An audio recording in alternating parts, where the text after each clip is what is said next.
Hello, hello. Bl'Artagnan here with Return of the Queen, the Countdown Anniversary Lufenia Plus fight.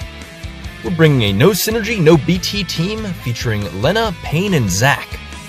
Before we get into it, be sure to hit that like button, hit the subscribe button if you haven't already, leave a comment down below, and ring that notification bell. I know it's overdone, but it helps the channel, helps it grow, and makes me feel good hearing from you guys, learning what you're thinking about the fight, the event, the banner. And you know what, with that comment, let me know which side you prefer putting Payne on. I'd like to hear which one's your favorite side. I'm trying middle side this time around, because I wanted that HP damage and Brave gain reduction from the right side, but I also really wanted that gain up from Zack's, to help Zack from the left side. And I decided, you know what, we'll just do both. So Zack's going to be here doling out crazy numbers, as he is wont to do.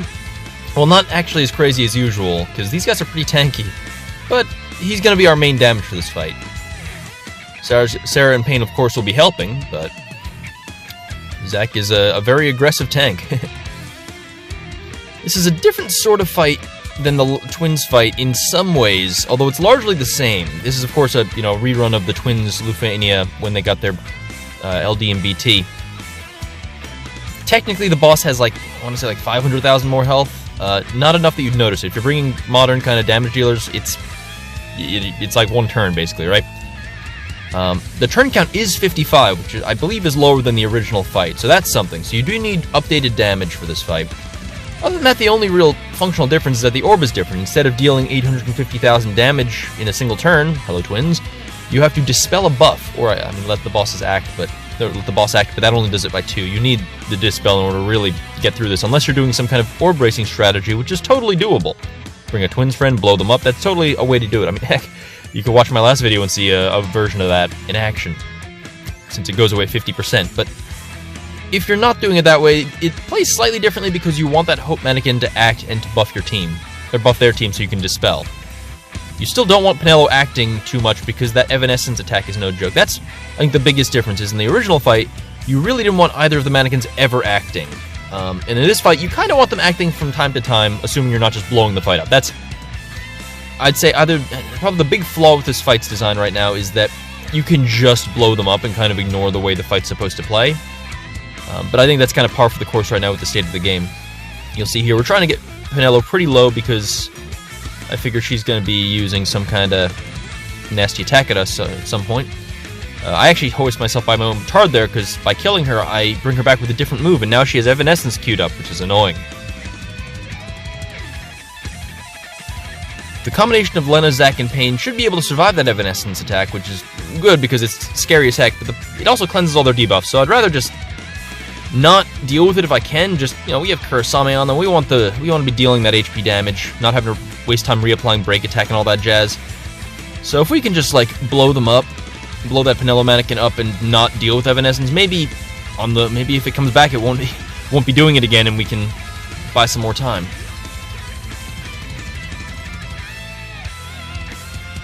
Payne dealing respectable damage here with that with her skill 2, since it's AoE Brave and then single target HP. That's some good stuff.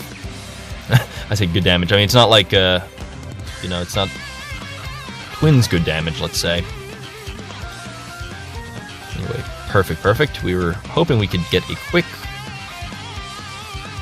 unbreak there with the AA, because we once again are trying to carefully time things so that Penelo mannequin is dead before it can act. And so on that note, let's just go ahead and shoot you. And there we go, perfect. Launch dead. Alright, it's gone. Don't have to worry about it now. I'd like to avoid using my summon until all 3 mannequins are on the field, just so we could take advantage of the paralyze from Ramuh. It's been a little while since I brought Ramuh to a fight, and I figured, given how Penelo, is gonna need to... Basically, I figured the paralyze is the best way to kind of stall and avoid letting Penelo act, because I don't have to worry about killing it and bringing it back, doing another attack. I can just let it waste a full turn and then kill it, and it'll show up later in the turn, or you get the idea. That's the thinking. Twins friend, of course, as I should have mentioned. I mean, this was the Twins fight for a reason. Twins is amazing here. If you have Twins, you're probably eating already, just using that and just blowing through things. But Twins friend is a great way to either blow through the first 50%, as some people are doing to get past the orb, or since I brought Payne, I figured I didn't need to do that. I wanted to bring it closer to the midpoint when the mannequins are tankier, and when the Lamia is tankier, of course, to make the most of Twins' damage there. You'll see we tagged Zac out here because we really wanted Pain and Lena together bringing as much support as they could because of just how tanky they get with their reductions. So it's been a little while since we've seen reductions this high. Kind of a funny contrast given how Ifrit was such low reductions. But anyway, this fight ended up being not quite the, not the same. The Lena event, by comparison, I think was a really, really good event that everyone loved because the difficulty felt like it was just right. With this, I don't know. I think it's, it's not different enough from the original fight, which is, a couple months old at this point, and now we have a whole lot more power to bring to it, so, Appreciate the effort, as always. Love getting new content, love getting additional fights. They didn't need to do this, so I appreciate that, but maybe, just pointing out areas in which it could have been improved. This is kind of a shame. You're going to see here, I'm trying to kill Penelo Mannequin before she does Evanescence, because we have all those nice debuffs stacked up on the Lamia, but sadly it's not meant to be. So she's going to go ahead and cleanse that, and we're going to take a big old Evanescence to the face. Kind of nice that middle Pain. I was worried I was going to have to use right Pain in order to maximize my protection there, but middle Pain plus Zac and Lena is enough to keep us alive. Zac nearly died, though, and that was a little bit scary. Thank God for Last Stand. So that's something to watch out for. Even surviving the Evanescence isn't good enough because it also batteries their party and means that they can take a nasty HP attack if you're not careful. Anyway, I'm going to go ahead real quick and reapplying our debuffs and stuff. I probably should have cleansed with Pain, but I figured, they're about to do more buffs, so let's let them reapply their buffs again since they would either way, and then cleanse again. Which is kind of a bummer because I'm pretty sure HP regen is one of the buffs there, and that's too bad, isn't it? That's just too bad. Now we're just trying to chunk down this last 12% on the Lamia. And we're gonna see if we can't kill Penelo before she buffs the party their party again. Actually, dispelling with the Faris call. I forgot that I did that. Nice, thanks, Faris.